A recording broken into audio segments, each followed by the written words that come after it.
কি হবে, আমার ঈমান অনেক শক্তিশালী। এই কথাগুলো যারা বলবে, যারা অহংকার করবে, নিজের বড়ত্ব, মহত্ব, আভিজাত্য, বংশমর্যাদা, ঐতিহ্য এগুলো তুলে ধরবে দুনিয়াতে যারা, তারা সেদিন বলবে লিল্লাযীনা ইসতাকবারু ইন্না কুন্না লাকুম তাবআ। তারা যারা দুর্বল ঈমানদার, তারা শক্তিশালী ঈমানদারদেরকে বলবে, দুনিয়াতে তো আমরা তোমাদের সাথেই ছিলাম, তোমরা যা বলেছো তাই তো শুনেছি। মসজিদে যেতে বলেছো, মাঝে মধ্যে গিয়েছি, আবার মাঝে মধ্যে উচ্চারণ করেছি।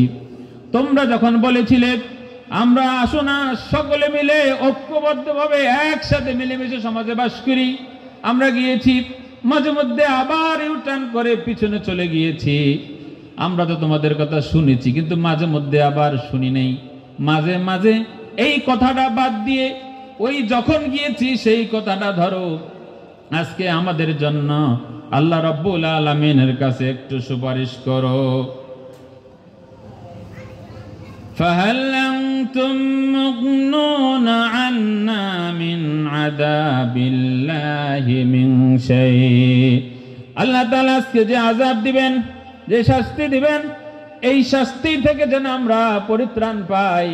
এই জন্য তোমরা যারা ভালো মানুষ আছো, তোমরা যারা সব সময় মানুষদেরকে হকের দিকে ডাকতে, আল্লাহর দ্বীনের দিকে ডাকতে, ইসলামের দিকে ডাকতে, মানুষ যেন খুনাখুনি, রাহাজানি, ফারাফারি যেন না করে, ঐক্যবদ্ধ যেন থাকে, এই জন্য তোমরা যারা আপ্রাণ চেষ্টা করেছো, তোমরা তো অবশ্যই আল্লাহর কাছে ভালো। তাহলে আজকে এই মুসিবতের দিনে আমাদের জন্য আল্লাহ রাব্বুল আলামিনের কাছে একটুখানি সুপারিশ করো। তারা জবাব দিবে, ক্বালু লাও হাদানাল্লাহু লাহাদাইনাকুম। তারা জবাব দিবে, আল্লাহ যদি আমাদের মুক্তি লাভের কোনো পথ দেখাতেন তাহলে নিশ্চয়ই আমরা তোমাদেরকেও পথ দেখাবো। আল্লাহ যদি আজকে ঘোষণা দেন, বান্দারে তোমরা তো দুনিয়াতে ভালো করার চেষ্টা করেছো, মানুষদেরকে ভালো পথে রাখার চেষ্টা করেছো, ঐক্যবদ্ধভাবে থাকার জন্য চেষ্টা করেছো, আজকে তোমাদেরকে আমি মাফ করে দিলাম, এই কথা যদি আল্লাহ তাআলা ঘোষণা দেন তাহলে এই পরে আমরাও তোমাদের জন্য আল্লাহর কাছে সুপারিশ করতে পারবো। কিন্তু বন্ধুরা, আমরা তো জানি না আল্লাহ রাব্বুল আলামিন আমাদের সেই ঐক্যবদ্ধ করার প্রচেষ্টাকে আল্লাহ রাব্বুল আলামিন কবুল করেছেন কিনা জানি না। আল্লাহর পক্ষ থেকে ঘোষণা আসার আগ পর্যন্ত আমরা একথা বলতে পারি না তোমাদের জন্য আল্লাহর কাছে সুপারিশ করব, কারণ আমরাই তো জানি না আল্লাহ রাব্বুল আলামিন আমাদেরকে কবুল করেছেন কিনা জানি না। যদি আল্লাহ রাব্বুল আলামিন আমাদেরকে মাফ করে দেন, হেদায়েতের পথ বলে দেন, ক্বালু লাও হাদানাল্লাহু লাহাদাইনাকুম, তাহলে অবশ্যই আমরা তোমাদের জন্য আল্লাহর কাছে বলবো, সাওয়াউন আলাইনা আজাযিনা আম সাবারনা মা লানা মিন মাহিস। সুতরাং আল্লাহ যেন আমাদেরকে একটি পথ দেখাইয়া দেন, এই জন্য তোমরা আল্লাহর কাছে কান্নাকাটি করতে থাকো এবং সবর করো, ধৈর্য ধারণ করো। তবে মনে রাখিও, মা লানা মিন মাহিস, আজকে বাঁচার কোনো পথ নাই আল্লাহ যদি মাফ করে না দেন। আল্লাহ রাব্বুল আলামিন যদি কোনো উসিলায় মাফ করে না দেন, বাঁচার কোনো রাস্তা নাই, বাঁচার কোনো পথ নেই। সম্মানিত উপস্থিতি, দেখছেন আল্লাহ তাআলা কি বলেছেন? আল্লাহ বলেছেন যারা দুর্বল ঈমানদার, দুনিয়াতে মানে মাঝে মধ্যে ভালো কাজ করে, মাঝে মধ্যে করে না, মন চাইলে একসাথে হয়, মন চাইলে হয় না। একজনে খোঁচা দিলে শরীরের মধ্যে একটু চেতনা আসে, চেতনা আসলে সবাই মিলে বসে যে হ্যাঁ এই কাজটা ঠিক করা দরকার। আবার যখন উঠে চলে যায়, চেতনা শেষ হয়ে যায়, আবার কথাগুলো মনে থাকে না, তাকে সব সময় চেতাইতে হয়, চেতনানাশক ইনজেকশন তাকে দিতে হয়, দিয়ে দিয়ে তাকে উজ্জীবিত রাখতে হয়।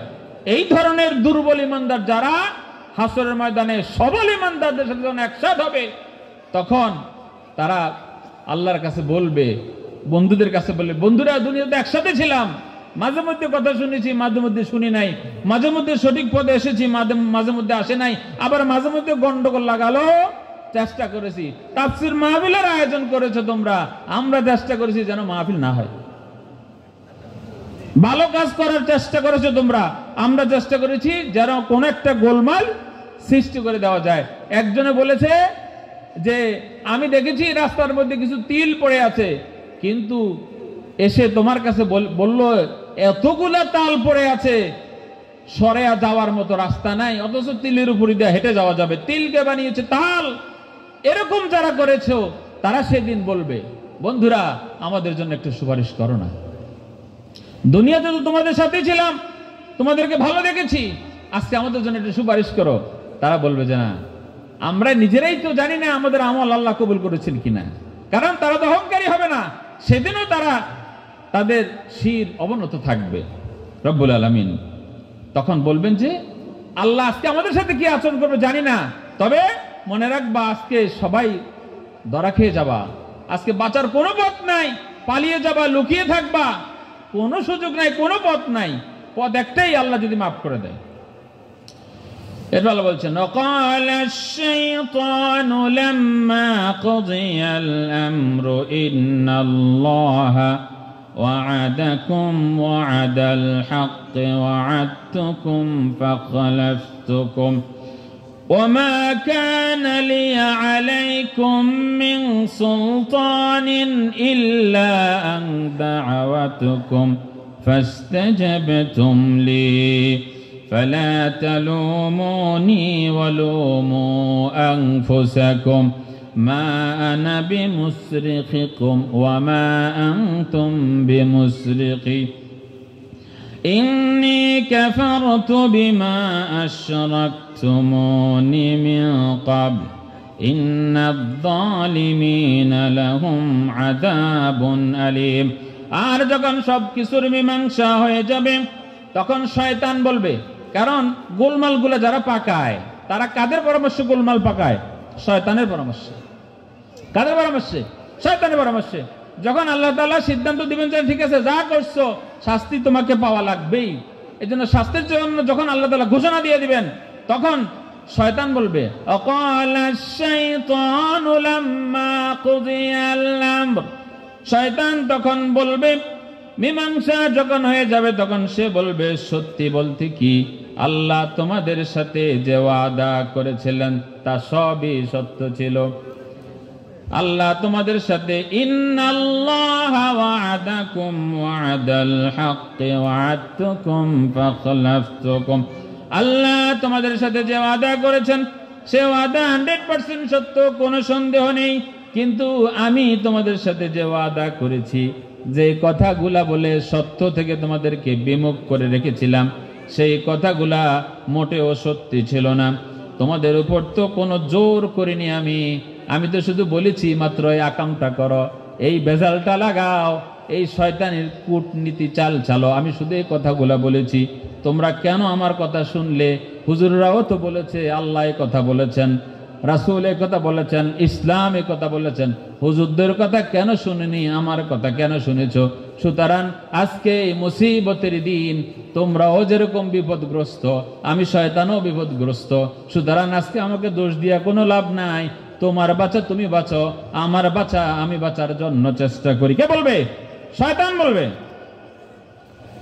মা আনা বিমুসরিখিকুম ওয়া মা আনতুম বিমুসরিখি ইন্নী কাফারতু বিমা আশরাকতুমুনি মিন ক্বাবল ইন্নায-যালিমিনা লাহুম আযাবুন আলীম।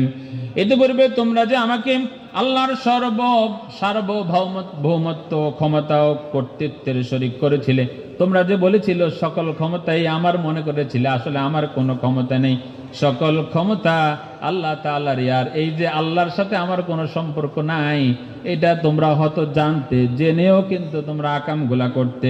সুতরাং আজকে আল্লাহর এই যন্ত্রণাদায়ক আযাবের জন্য প্রস্তুতি গ্রহণ করো, আল্লাহর আযাব পেতেই হবে। আমিও আযাব পাবো, তোমরাও আযাব পাবা, আমাকে দোষারোপ করে লাভ নাই, কারণ হুজুরেরাও কোরআনের কথা বলেছে শোনো নাই, আলেমরা মসজিদে বলেছে, মিম্বরে বলেছে, ওয়াজের ময়দানে বলেছে শোনো নাই, কত দূর থেকে ওলামায়ে কেরাম এসে তোমাদেরকে কোরআনের কথা বলেছে, শোনো নাই। আর আমি শয়তান একটু প্রবঞ্চনা দিয়েছি, আমার প্রবঞ্চনা পরে তোমরা কেন আকামগুলা করেছো, আমার পথে কেন এসেছো? সুতরাং আজকে আমাকে দোষ দিও না, নিজের দোষ নিজের উপরে চড়াও আর আযাবের জন্য প্রস্তুতি নাও। সম্মানিত মুসল্লিয়ানে কেরাম, আমরা যখন বিপদে পড়ে যাই তখন আল্লাহর কাছে হাত তুলে বলি, নামাজের সময় একবারই কাছে আর 6 মিনিট আছে, আমি শেষ করে দেবো, আজানের পরেই জামাত দাঁড়িয়ে যাবেন ইনশাআল্লাহ।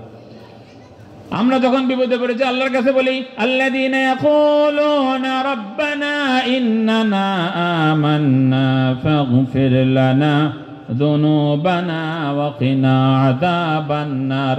আমরা বলি, হে রব্বুল আলামিন, আমরা ঈমান এনেছি, আমাদের জীবনের গুনাহগুলি মাফ করে দেন এবং আমাদের জাহান্নামের আগুন থেকে বাঁচান। আল্লাহ যেন পরে বলতেছেন, যদি জাহান্নাম থেকে মুক্তি চাও, গুনাহ মাফ চাও, 5টা কাজ তোমাদেরকে করতে হবে। কয়টা কাজ বলেন? 1 নম্বর, আস-সাবিরিন, ধৈর্যশীল হতে হবে, আস-সাদিকিন, সত্যবাদী হতে হবে, আস-সাবিরিন ওয়াস-সাদিকিন ওয়াল কানিতিন, এবং তোমাদেরকে বিনয়ী হতে হবে, ওয়াল মুনফিকিন, এবং আল্লাহর রাস্তায় খরচ করতে হবে, ওয়াল মুস্তাগফিরিন বিল আসহার, এবং মানুষ যখন ঘুমিয়ে যাবে, গভীর ঘুমে আচ্ছন্ন হয়ে যাবে, রাতের বেলা উঠে আল্লাহর কাছে ক্রন্দন করতে হবে, মাপ চাইতে হবে। এই 5টা কাজ যদি করতে পারো, আল্লাহ রাব্বুল আলামিন তোমাদের জীবনের সমস্ত গুনাহ খাতাগুলোকে মাফ করে দিবেন।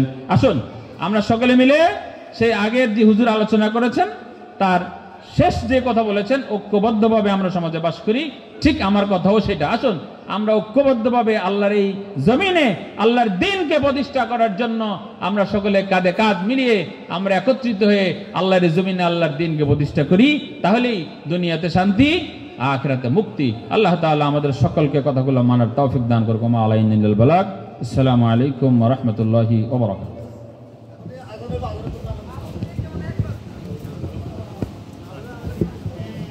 আলহামদুলিল্লাহ, এ পর্যন্ত যতজন আলেমে আলোচনা করেছেন সবার আলোচনায় খুব সুন্দর হয়েছে। আলোচনাগুলো তখনই সার্থক হয় যদি এটা আমরা বাস্তব জীবনে আমল করতে পারি। সম্মানিত উপস্থিতি, এই পর্যায়ে সলাতুল এশার বিরতি, এশার নামাজের পরে মসজিদের ভিতরে জামাতে দাঁড়িয়ে যাব। আমরা এদিক সেদিক ঘুরাফেরা না করে আমরা যাদের অজু লাগবো তারা শুধুমাত্র অজু করতে যায় আর আমরা মসজিদে ঢুকে যাই। সম্মানিত উপস্থিতি, আমাদের এশার নামাজের পরে স্টেজে আমাদের বিশেষ মেহমান ইনশাআল্লাহ উঠে যাবে। আর একটা ঘোষণা শুনি, আমাদের মাহফিল কমিটির পক্ষ থেকে আখিরি মুনাজাতের পরে আপনাদের জন্য তবারকের ব্যবস্থা করা হয়েছে। সম্মানিত উপস্থিতি, এ পর্যায়ে সলাতুল এশার নামাজের আজা দিবেন লক্ষ্মীপুর অনুপম শিল্পী গোষ্ঠীর একজন বন্ধু মোহাম্মদ ইলিয়াস।